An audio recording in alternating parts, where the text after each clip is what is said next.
Jair Bolsonaro agora é réu no STF e deve ser preso se a coisa continuar no rumo que tá indo, né? Nisso aí entra o papo de uma sucessão na extrema-direita. Vamos entender quem é que deve substituir Bolsonaro? Vamos saber mais sobre isso com o Pedro Zambardo aqui no Plantão do Meteoro. Bora lá, coragem.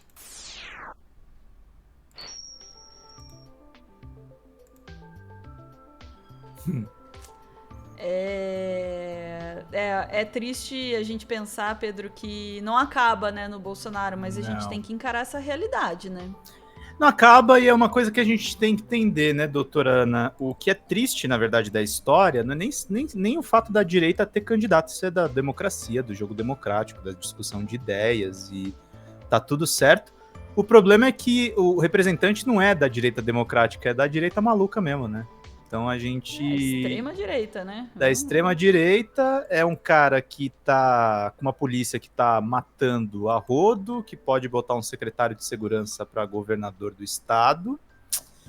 E, para quem quer saber, o Bolsonaro aparentemente vai passar o bastão pro Tarcísio. Vai passar o bastão pro Tarcísio naquelas. Vontade pessoal dele, nenhuma.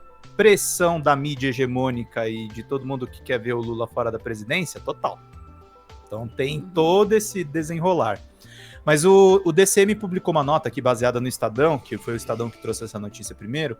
Bolsonaro tem medo de prisão e deve passar o bastão para Tarcísio, dizem os aliados dele. Se puder botar na tela, doutora Ana. Como é que é? Maneiro o quê? Não, eu cliquei sem querer, então não faço a menor ideia do que era aquilo. Desculpa aí, comentarista. Perdão. Dizem aliados. Vamos ver aqui o que aconteceu. E aí, deixa eu trazer as notícias para vocês. Bolsonaro avalia que as recentes atitudes bolsonaristas avaliam que as recentes atitudes do ex-presidente revelam seu medo em relação ao processo no Supremo Tribunal Federal, no qual ele é acusado de integrar uma organização criminosa que tentou um golpe de Estado. Esse receio, segundo fontes próximas do Jair, podem levar Bolsonaro a apoiar o governador de São Paulo, Tarcísio de Freitas, como seu sucessor na corrida presidencial de 2026. Esse movimento, em última instância, poderia resultar numa anistia para os réus do 8 de janeiro em 2023, segundo o Estadão. Bom, nem precisa o Estadão apurar isso. Não é à toa, né, doutora Ana, que o cara vai chamar pro Inteligência Limitada o Tarcísio junto dele. Pra mim, aquilo foi um ritual de passagem, né? Que coincidência isso, na véspera do julgamento em que ele vai virar réu, ele vai na Inteligência Limitada acompanhado do Tarcísio. Porque, encontrou o Tarcísio no caminho? Uau, eu estava andando até aqui o Inteligência Limitada e encontrei meu amigo Tarcísio. Ô, amigo Tarcísio, venha para o podcast que eu vou participar. Sendo que nas palavras do Igor 3K do Flow, o Igor falou isso numa entrevista fora, tá? O Bolsonaro tá, tipo, última turnê de banda, sabe? Antes de ir em cana. Tá dando entrevista pra todo mundo, fala com o Léo Dias, fala com o Flow, tá assim... Acho que se passa a gente pedir entrevista pra ele agora, é capaz que ele venha aqui, mas ele nunca virá aqui porque a gente não tem alguma coisa na cabeça. A cara da doutora Ana, o olhinho piscou agora, e agora? Audiência... Minha cara de quem... não, eu confesso que passou, dá pra passou, ver passou. A ideia na minha cabeça, assim, tipo, será que... Não, é melhor não. A gente arrumar um barraco, você sabe, né? Absolutamente. Não, a não ser que a gente tivesse... Não, eu já tô pensando no plano. Mas basicamente o Bolsonaro tá em última turnê, passando o bastão pro Tarcísio. A primeira turma do Supremo aceitou na quarta a denúncia da Procuradoria-Geral da República, que tornou o Bolsonaro réu por tentativa de golpe de Estado, ao lado de outros 7 acusados, enquanto publicamente o ex-presidente alega perseguição política, especialmente por parte do ministro Alexandre de Moraes. A gente falou muito sobre isso no outro corte.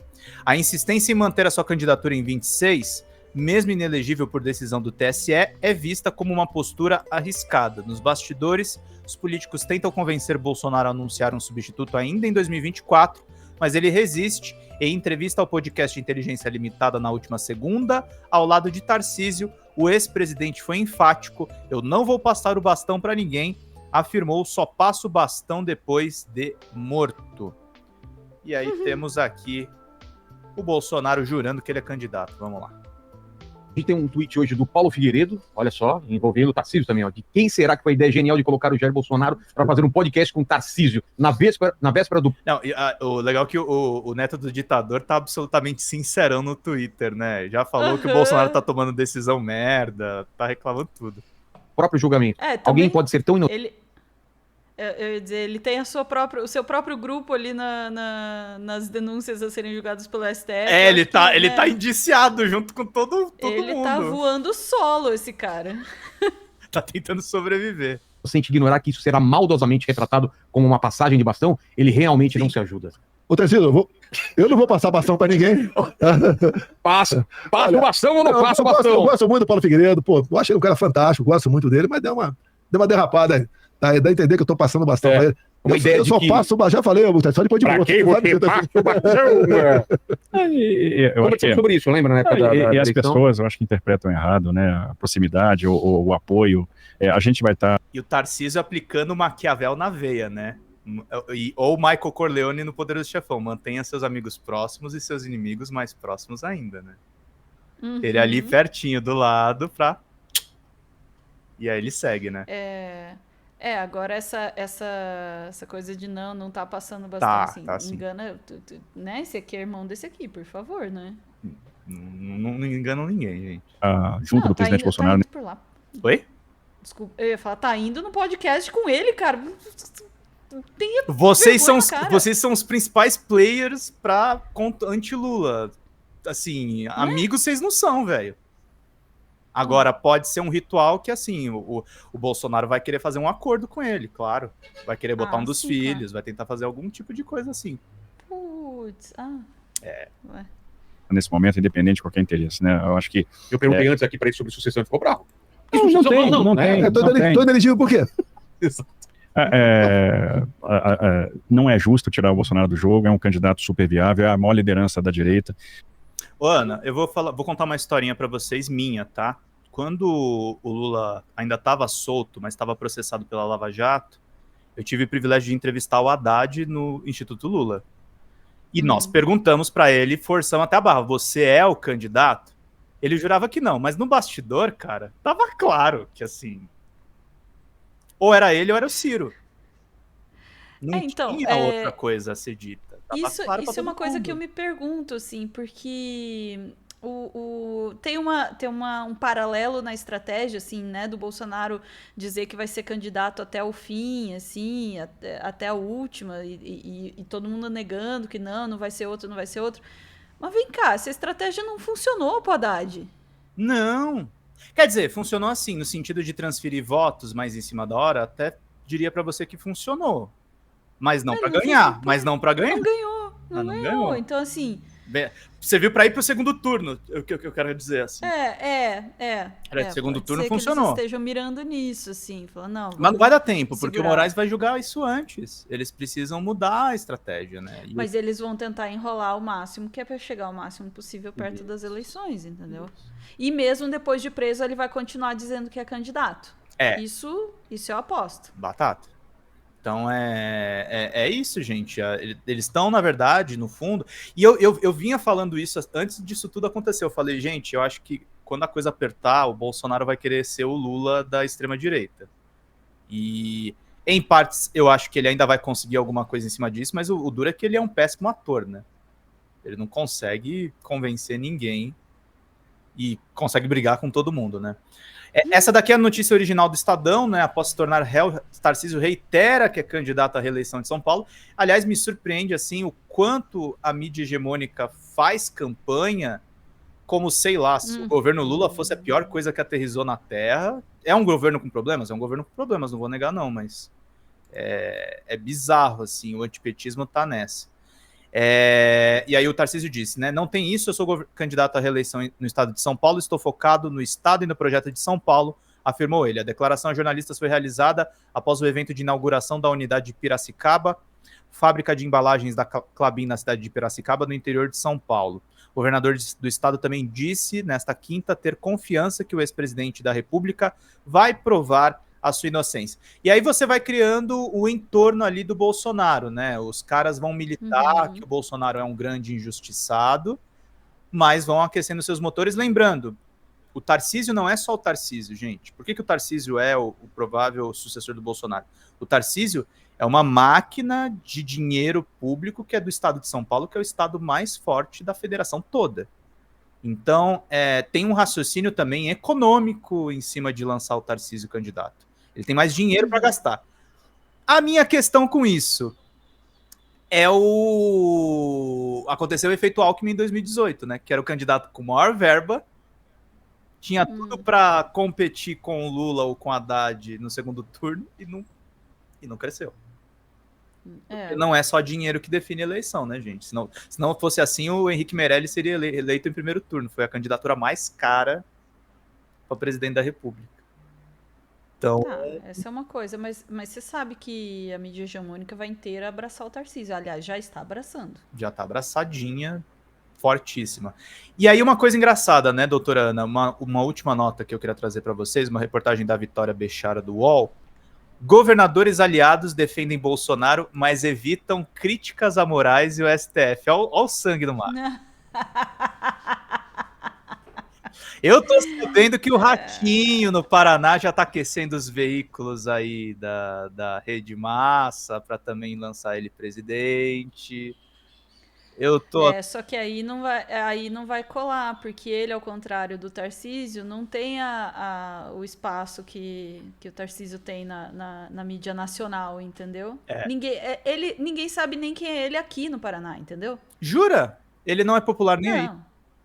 Não, ele não aparece. Uhum. Ele simplesmente não aparece, assim. Fora daqui, assim, você precisa dizer o Ratinho, filho do Ratinho, entendeu?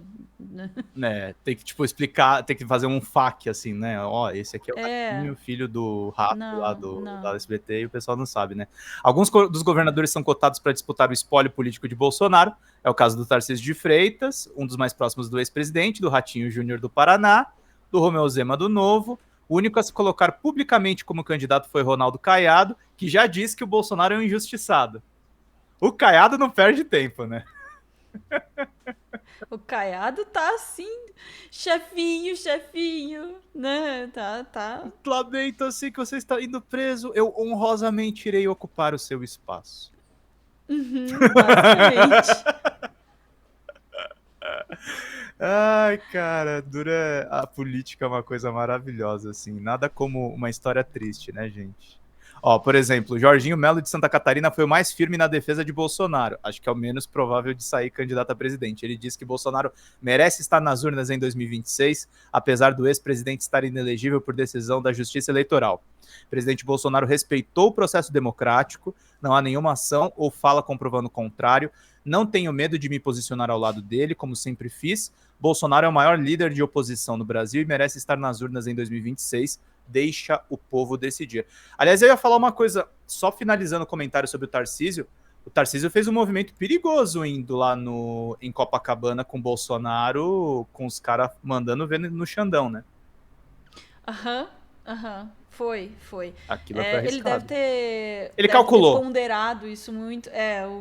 O que valia mais a pena naquele momento ali. Ele falou, o cara ainda não é réu, acho que ainda dá pra colar. Ele falou, eu vou aproveitar até onde dá. Até onde dá. Agora vamos ver, né? Depois dele ser réu, o quanto que essas aparições conjuntas aí continuam a acontecer, né? Também tem isso. Quanto mais, desculpa o termo, mas quanto mais esmerdeado o Bolsonaro ficar, mais as pessoas, né, vão querer evitar de sentar do lado dele, obviamente. Como aconteceu, gente, não vou mentir pra vocês, não, como aconteceu com o próprio Lula. O Lula, quando foi preso... Cara, no começo tava, Lula livre, não sei o quê. Depois começaram a faltar gente em Curitiba. Porque é isso, gente. O cara que vai preso, justo ou injusto processo, ele vira um nome tóxico. Sim, ninguém quer se envolver com um cara que é criminoso. No caso do Lula, se provou que não era, mas assim... É isso, gente. Essa é a realidade. Vai começar as desculpinhas, assim, né? Hoje eu não posso, não sabe? O Ciro mesmo, o Ciro foi um dos que fez isso à esquerda. Ele se afastou totalmente do Lula e foi. E aí até alimentou o antipetismo dele, que aí eu acho que, assim, política é política. Eu nem falo do Ciro na questão da prisão do Lula, porque ele estava querendo ser uma outra via. Agora, alimentar o antipetismo, ele errou, porque ele ficou confuso pro leitor. Eu não vou entrar aí agora, porque não há tempo pra gente desenvolver esse assunto, Pedro, mas vai rolar, esse assunto vai rolar, vai voltar muitas vezes ainda nos próximos tempos aí. E vai ser isso, gente, vai ser julgamento / campanha eleitoral, não tem como separar uma coisa da outra. Sim. Né? Infelizmente, deveriam ser coisas separadas. Ficamos por aqui? Ficamos por aqui. Voltamos em instantes, chat, para mais assuntos do dia. Beijos.